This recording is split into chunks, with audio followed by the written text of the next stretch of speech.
काय झालं? संपलं, सगळंच संपलं. जगायची मला इच्छाच नाही राहिली आता तर. मरायचं ना मग, एवढा काही विचार करायचा. तसं बी आता जगायला काय राहिलंच नाही, तर जगून उपयोग तरी काय आहे तुझा? यावेळेस मस्कत नाही करता मी. त्रास होतोय मला. त्रास का तुला एकट्यालाच होतोय का मग? त्रास होतोय म्हणे, त्रास होतोय.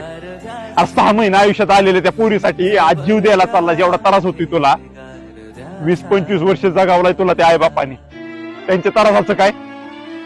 आता एवढी एवढी चिमणी 17-18 वर्ष झालं तुला राखी बांधती या, तिच्या त्रासाचं काय? आणि आम्ही तर आलतो फालतूच आहे ना तुझ्यासाठी. तू जगलास काय मेलास काय आम्हाला काय घंटा फरक पडतो? त्रास होतो म्हणजे त्रास.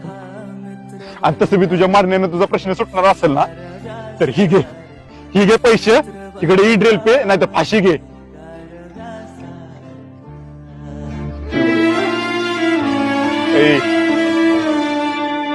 आत्महत्याच करणार नाही कुणी, आत्महत्याच करणार नाही कुणी.